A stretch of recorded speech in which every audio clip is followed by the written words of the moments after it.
Sobat belajar, oke udah siap? Sekarang kita masuk ke pembahasan inti kita. Kita bahas dulu dari yang paling dasar dulu karena ini masih awal banget. Jadi ya kita bahas dulu lah.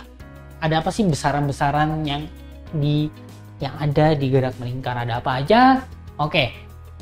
Yang pertama ini pasti kita akan kenal istilah periode dan juga frekuensi. Oke. Mungkin sobat belajar sudah pernah mendengar istilah periode dan juga frekuensi di SMP. Ini kita pakai di gelombang. Karena kita tahu gelombang naik turunnya berbolak-balik, jadi dia kembali ke kondisi semula. Nah, kenapa kita gunakan periode dan frekuensi juga di gerak melingkar? Kira-kira sobat belajar tahu nggak alasannya apa?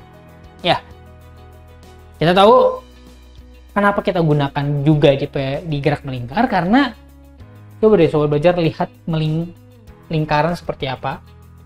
Lingkaran ya, kalau ada benda bergerak dari sini, dia jalan muter balik lagi ke titik semula kan ya, berarti dia perputaran benda yang bergerak melingkar, dia akan kembali lagi ke titik semula.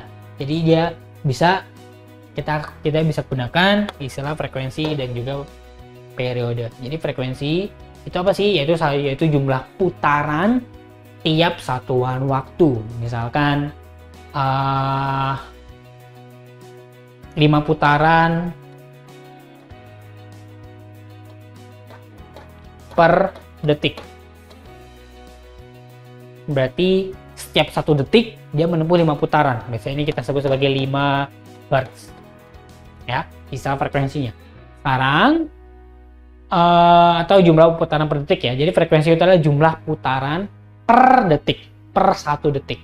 Oke, beda halnya dengan periode. Periode itu adalah waktu yang dibutuhkan untuk menempuh 1 putaran penuh. 1 putaran penuh. Jadi kalau 5 putaran per detik, berarti 1 putarannya berapa? Berarti satu putarannya 1/5 ya. 1/5 second. Ini adalah periodenya. Ini yang atas ini adalah frekuensinya. Nah, dengan seperti ini, jadi kita semua akan tahu bahwa hubungan antara periode dengan frekuensi tetap sama ya, dipakai di gerak melingkar maupun di gelombang. Jadi kita T sama dengan 1/F atau kebalikannya, F sama dengan 1/T. Dia saling berkebalikan. Oke, ini dasar banget.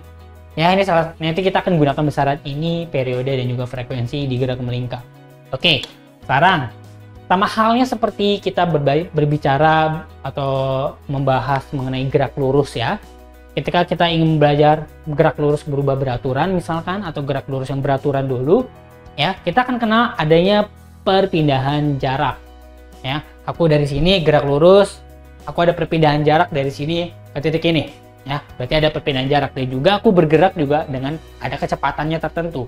Nah, sekarang semua besaran-besaran konsep itu tetap ada juga di gerak melingkar, cuman dia beda istilahnya. Jadi misalkan kalau misalnya di gerak lurus, aku bertempuh dari titik A ke titik B.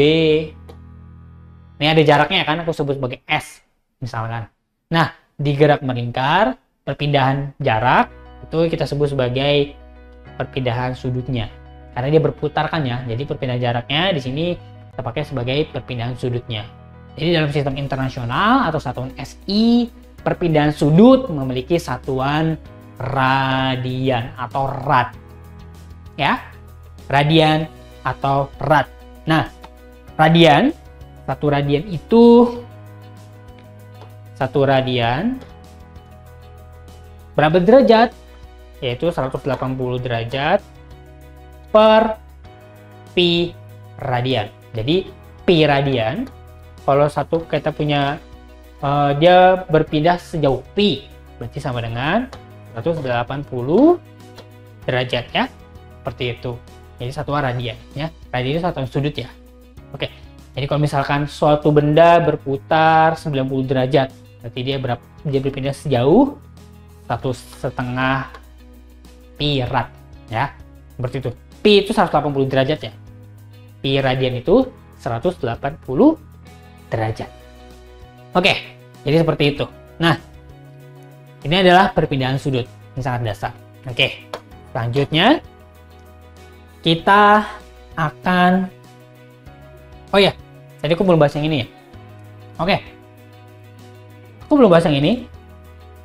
ada hubungan antara jarak linear dengan sudut theta.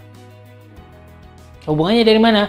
Oke, kalau misalkan digerak lurus dari titik A ke titik B, ini jaraknya S, maka ketika dia berpindah 90 derajat, berapa sih jarak linear yang ditempuh? Maksudnya, jarak vertikal dari sini ke sini. Ya, kalau di lingkaran ini kelilingnya, ya. Jadi kalau dua titik ini misalkan P dengan PQ, aku keluarkan, maka kalau aku tarik lurus berarti kan sama aja seperti jarak lurus seperti ini kan ya, PQ.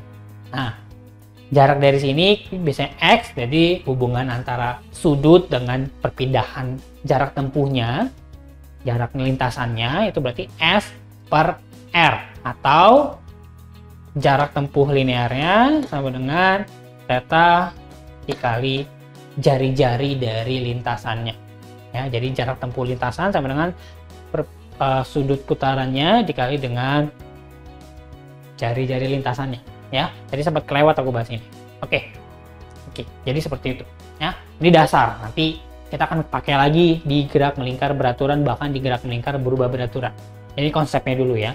Jadi ada hubungan jarak linear dengan gerak melingkar. Ini ada hubungannya, yaitu S sama dengan theta dikali jari-jari lintasannya. Seperti itu ya. Oke, sekarang ini perpindahan sudut, berarti kita akan kenal juga kecepatan sudut. Ya, kecepatan sudut dan juga kecepatan linear. Kalau di gerak lurus berarti kecepatan linear namanya. Tetapi balik lagi, ada hubungan antara kecepatan sudut dengan kecepatan linear. Nanti Sobat Belajar akan lihat bareng-bareng ya.